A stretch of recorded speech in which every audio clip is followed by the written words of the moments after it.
Leader of the opposition sir. जनाब chairman, leader of house ने बिल्कुल दुरुस्त फरमाया।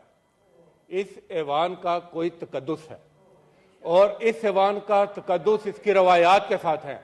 आज तक इस ऐवान की ये रवायत नहीं रही कि एक शख्स 2018 में इलेक्ट होता है, उसके बाद वो बैरून मुल्क जाता है, इलेक्ट भी बाद होता है और उसके बाद वो वापस आता है। 4 साल तक वो सीट खाली रहती है।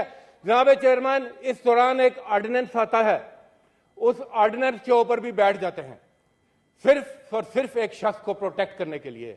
यहां तक आपको याद होगा कि यहां से लेटर भी गए इलेक्शन कमीशन को, लेटर भी गए कि ये इतने अरसे से ये सीट खाली है और अगर वो हलफ नहीं उठाते तो फिर इस सीट पर दोबारा इलेक्शन कराया जाए। जनाब चेयरमैन, नहीं हुआ, क्योंकि ये जो सिस्टम चल रहा है ये शख्सियात को प्रोटेक्ट करने के लिए चल रहा है। ये आइन कानून के ऊपर नहीं चल रहा। ये एक खानदान की जागीर बनता जा रहा है। ये मुल्क एक खानदान की जागीर बनता जा रहा है। जनाब चेयरमैन, ये कौन सा मुल्क है, कौन सा मुल्क है कि जब आपका एक प्राइम मिनिस्टर एक शख्स को, जनाब चेयरमैन, एक शख्स को, बहरामन तंगी साहब प्लीज, एक मिनट, बहरामन तंगी साहब प्लीज। सच सुने, एक शख्स को कोर्ट बुलाती है मुकदमे में।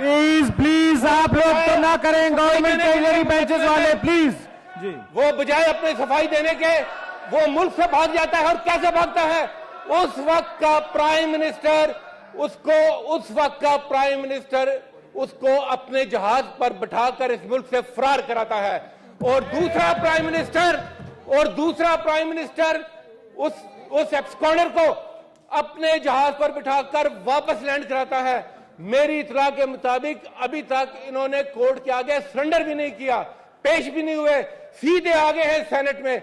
सेनेट की भी तो कोई हैसियत है कि नहीं है? सेनेट का भी कोई एहतराम है तो है कि नहीं है? कोर्टों का एहतराम होगा, सेनेट का और पार्लियामेंट का भी एहतराम है।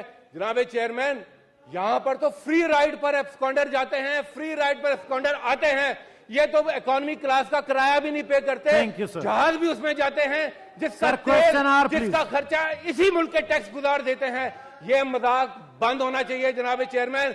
ये आपने उस दिन देखा, आपने ऑडियो लीक्स देखी सर। ऑडियो लीक्स ने बता दिया कि इस मुल्क के ऊपर एक खानदान अपना शाही राज मुसल्लत करना चाहता है और सर जितने जमहूरियत पसंद है वो इस शाही राज को मुसल्लत नहीं होने देंगे।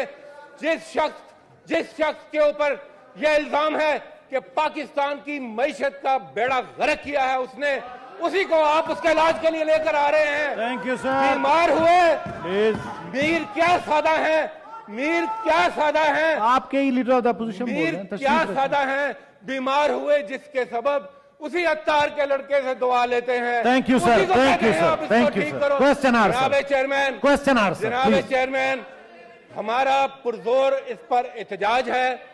हम इस रवैये की पुरजोर मजम्मत करते हैं। इस मुल्क में आइन और कानून की बालादस्ती होनी चाहिए। इस मुल्क में इश्तिहारियों की कोई गुंजाइश नहीं है। अपने आप को अदालतों में पेश करें, अपने आप को अदालतों से आप सुरखरू कराएं और सर आइन और कानून को अपनी जेब की घड़ी मत समझें, ना इदारों को।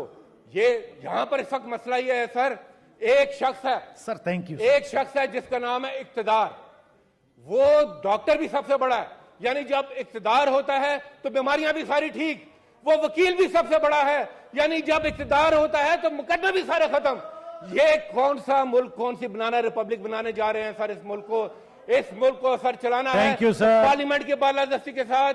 आइन, मिनिस्टर साहब उस तरफ से आ जाए, मिनिस्टर साहब उधर से। सर ये क्या जी आइन कानून और ज़ाब्ते के तहत, वरना इस मुल्क को हम बनाना थैंक यू सर नहीं बनने देंगे। Thank you sir. Honourable leader of the house sir.